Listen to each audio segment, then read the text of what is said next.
Hello ladies and gentlemen, Matt the Editor here, and welcome to another commentary on Doctor Who FA Season 1, Episode 2, Chasm of the Drift. Now, this was an episode that was originally written for Sam Lloyd, or UDWF1's original Matt Smith series, which unfortunately never got released. But whilst I was working on Season 1, I came across the old script, and honestly I quite liked it. I thought I might as well turn to a reality. And honestly I'm so glad I did, because out of all the episodes I produced on my run as a figure adventure maker, this is one of the proudest productions I've ever worked on. It was quite possibly one of the first figure adventures to include special guest voice actors. Well, not professional voice actors. Like people to voice guest characters. Like for example, this character was voiced by Shaggy Rogers. This character was actually voiced by me, but this was pretty much the first time I got to work with other people as their characters. And here it comes. Here comes my favorite shot. That shot there. That only took like a couple of shots. I can't remember if it took like a couple of shots or not, but I think it was only done in one take. And funny enough, the turnout for that take was absolutely perfect. So yeah. Now, originally there was an episode when I sent out a forum, a sort of shout out for writers of the series. One of the guest writers wanted to write the second episode, but unfortunately, I already had this episode written and it was already produced by the time, so I then moved it to a later episode, but we'll get to that later. So here we go. This was the first time I started using my camera to do the voice acting, because it had a good quality microphone attached to it. And that was even before I have this professional microphone stand, which I've got now. But this was pretty much the first time the audio quality on the voice work was slightly better than the previous episode. So yeah, here we go. Now, obviously, as you can, there are a couple of stuff I want to talk about later on, but we'll get to those when we get to those later. So what else can I talk about this bit? Actually, I might as well talk about Chasm of the Drift. It's pretty much. I mean, I will say Chasm of the Drift is quite possibly one of the most confusing titles I've ever done. Chasm of the Drift. I wasn't quite sure if I wanted to go for Chasm of the Drift or Chasm of the Draft, but I guess Chasm of the Drift works in its favor. And here we go. Yeah, I'm surprised they didn't do an episode of the Grand Canyon in the new series of Who. I don't know where the idea of the Grand Canyon came from. I guess I just wanted to make an episode at a particular location, and all of a sudden the Grand Canyon popped into my head. Yeah. Now, okay, here we go. Now, as you can tell from this episode, this was quite possibly one of the first figure adventures to have actually been filmed on location. It wasn't done on like a paper set or somewhere in my house.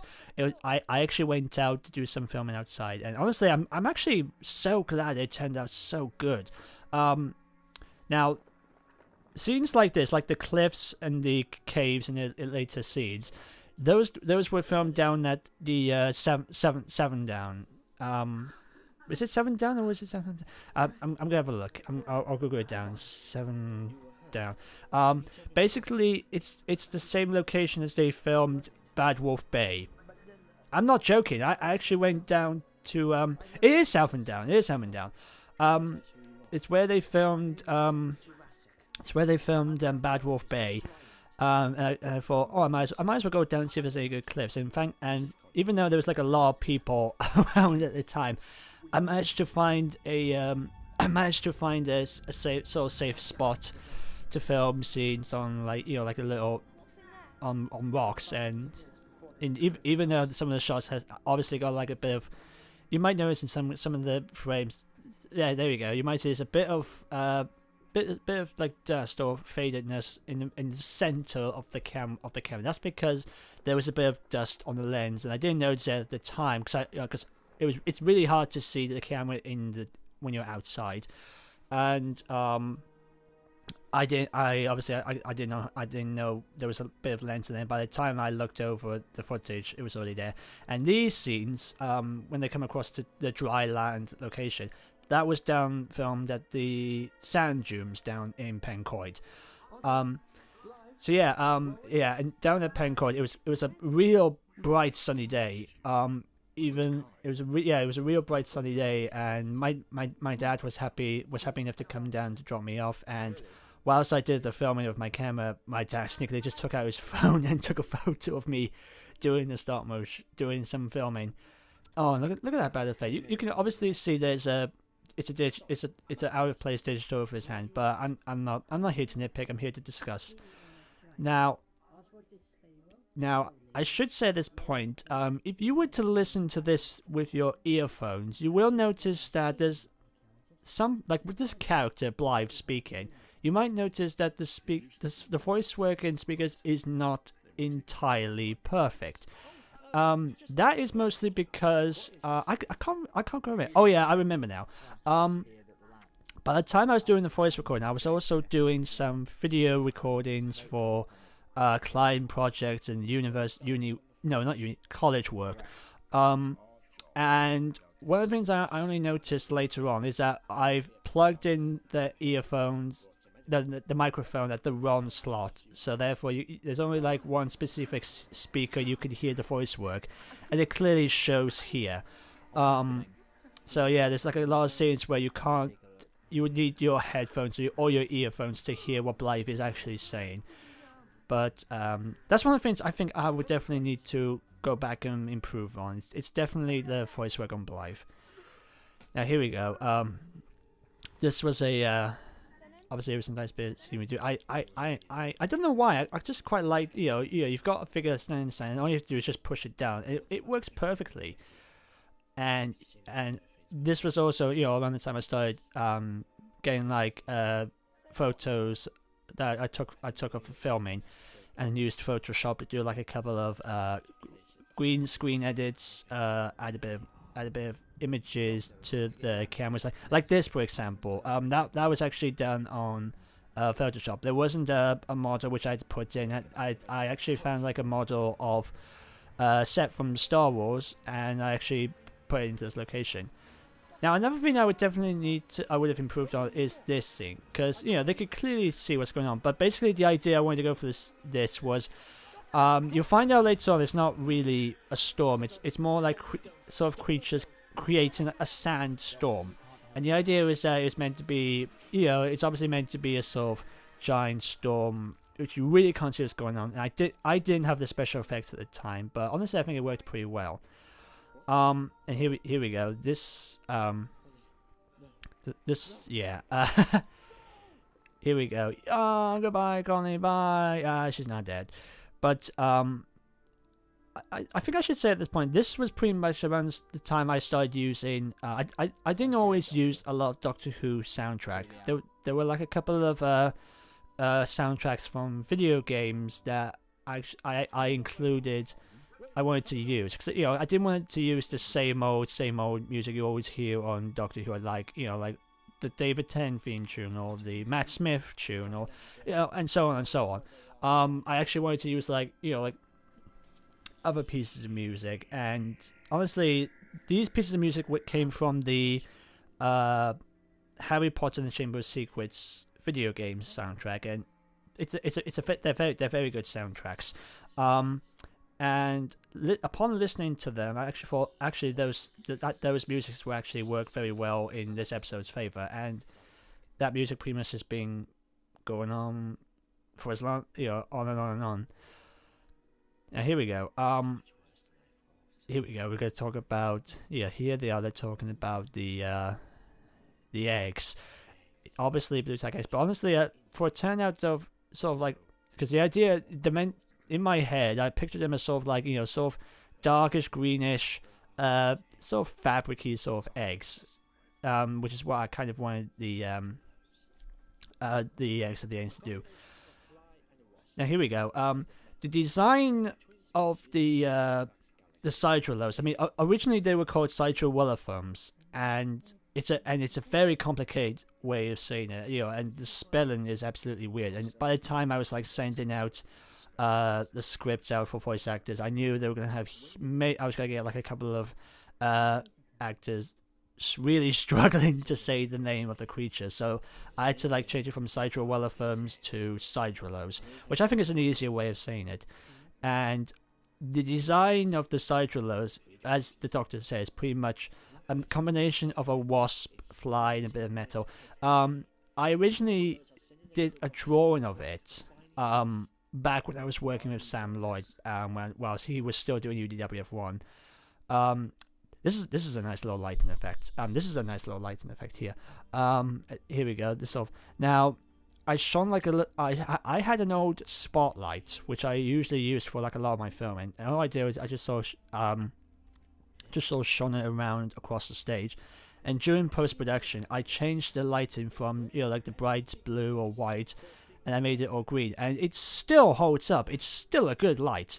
I just really wish I knew how to work. I could do more of that. So yeah, back with the Sidrolos. Oh, I should point out this character here, Rowan. He's voiced by Sam Lloyd, UDWF1. Yeah, this was pretty much since Moment of the Doctor, which at the time, Moment of the Doctor was the first one I produced. This was around the time when I pretty much asked Sam if he wouldn't mind voicing this character, and thankfully he did. And he's pretty much been like a regular voice actor. And here we go. This is a nice effect, just a smashing of the eggs. It's a nice little effect. Now here we go. These are one of the caves that was filmed down at 7 Down, and I think these shots were pretty much done like, I think it was around 15 minutes, because it was around the time when I had to leave, so I had to do really, really quick shots. And here we go. The creatures, I pretty much used the head of the flies from Planet of the Dead, the Vesperform body, and I managed to come across like a green screen CGI wings, and I put them all together in Photoshop, and then during post-production I then started like turning the head and moving the body a little bit whilst the wings were still fluttering. And it's a nice attempt. I mean, obviously looking back now, I would obviously go overboard. Like I would have got like CGI animators to actually animate these things, but for an attempt of trying to create a creature like this, I'd say it was worth it in the end. Definitely worth it. What was I talking about earlier? Oh yeah, I was talking about the obviously, as I mentioned before, the design of the Sidrolos. I pretty much did like a drawing of it at the time. I showed it to my friend Sam Lloyd, and when he was still producing UDW ones, really old ones at the time, he did like a little teaser trailer for he did like a little teaser trailer for the series, and there was a shot of the Grand Canyon with the same drawing colored in by him flying across, and it was so hilarious, absolutely hilarious. But yeah, as you can tell just by how much talk I'm talking about this, I am so proud of this episode. I was proud of the script, I was proud of the characters. I really wanted to come to life, and honestly I'm so glad that I made it in the end. I would have liked it if it was Matt Smith, or in some cases maybe like Amy Pond, or the character at the time was someone called Abigail. I would have liked it if Matt Smith was still the Doctor in this episode, but for what this Doctor had to do, I think it was a good thing. Now here we go. I've been meaning to say, I think I should talk about this group. Now, I kind of wanted this to be a sort of, the setting I wanted to be was kind of around the time when the Grand Canyon was actually made. And you get like people coming down to sort of investigate what's going on, and obviously Dryland is not a real company. I don't know whether people did go down to investigate or anything like that, but it was I pretty much want, I just pretty much, it's just like a standard sort of it was pretty much a standard group.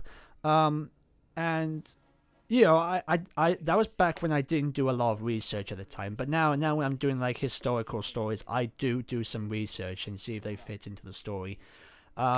This one was only like a first attempt of doing setting, plot, monsters, done. But yeah, that actually turned out okay. Now here we go. This shot was I actually got the idea of this shot from the James Blow's DWF2's episode. I can't remember the episode, but there was a shot where he was going down into the Earth to meet the Silurians, and I actually quite like that same shot. That I actually borrowed it for this one. And the crate the Doctor was in, that was actually borrowed from Sam Lloyd. I mean, Sam Lloyd has been so kind to let me borrow some stuff from him, and when I came across it, I thought, it actually fits very well with this story. So I decided to use it. Now here, the spaceship obviously done in Photoshop, but that was done after I took like a couple of photos whilst I was doing some schoolwork at the time, and I quite liked the style of the trees or the roots. That I actually thought, if I could make that into like a spaceship, and I think it looks okay. Now, yeah, here we go. The reveal of Blythe, who is a Cyclist. Now, I will say, as I mentioned earlier, the audio quality on Blythe is so bad. This is a specific point where I feel like I really, if I was to re-release this episode again, I would definitely have to redo the voice work of Blythe, especially in these scenes, so you can understand exactly what is she saying and what the overall plan is. Yeah, as well as adding the bubbly sort of distorted effect. And here we go. This was pretty much the first time I started printing some paper sets from action figure sets, but then using Photoshop to sort of change the color. Now I will say it cost like a whole lot of ink when I was printing those off. I still don't have those frames anymore. I'm so glad I don't, because I don't know what else to do with those sets. But I didn't want the set of the ship to be grand or anything. I just wanted it to be a basic sort of slimy nature, sort of twisted sort of look, if you get what I mean. Now I think I should say the original design for Blythe as the Cytralo's spy was that she had that head, but she was also supposed to have wings and a wasp's tail. Now, obviously, a wasp's tail was a bit too much, and I did not know how to do green screen for flying people. So, yeah, that idea was scrapped, and I thought. Also, whilst I was doing filming, I didn't want to put a lot of blue tack in it in case it fell off whilst at location.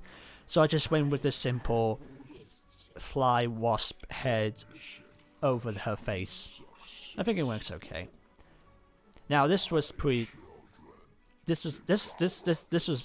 always a pretty cool scene to sort of go back on.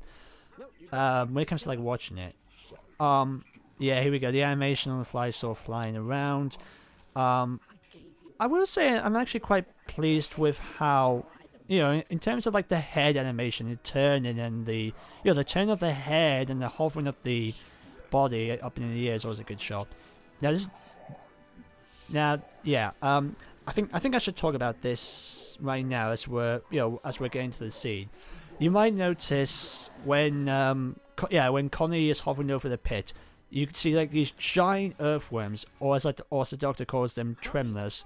I should say, obviously those are direct footage from the Green Death, the classic John Pertwee episode, Green Death.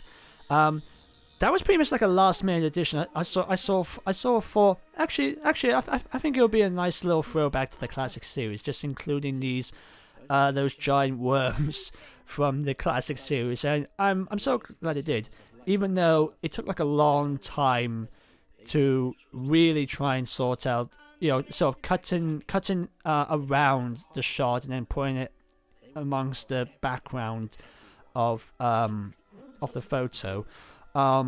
Now, and during production, like there's like a couple of times you see like the pictures sort of flickering and lines going across, and it was really, really bad. It took like a long while to really render and sort out during post-production. I'm so glad it worked out in the end. Yeah. I think I should say, yeah, you won't be able to hear, but when she's falling, there's like a little as she's falling. And it was actually turned up pretty loud during post-production, but I thought that's a bit too ridiculous, and I want to take it seriously, so I had to like turn it down too low.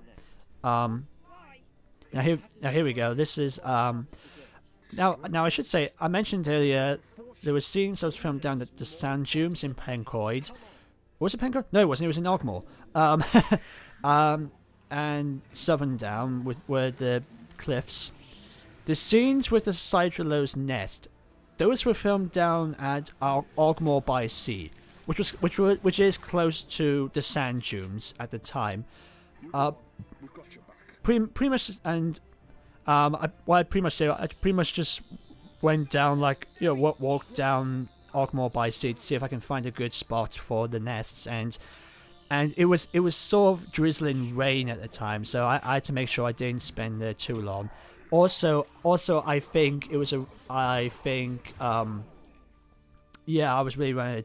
The park was closing at the time, so I had to be really, very quick. But yeah, I'm actually glad those shots actually worked out okay. Not perfect, but okay. Now, okay, I think I should say at this point, the controversy, the Doctor doesn't kill. Basically, if you're someone who thinks, oh no, the Doctor shouldn't kill, this is pretty much the Doctor. Well, because basically what the Doctor was doing then was that he's trying to disconnect the eggs to sort of power down, shall we say, the ship, and he can't do it because they're fixed.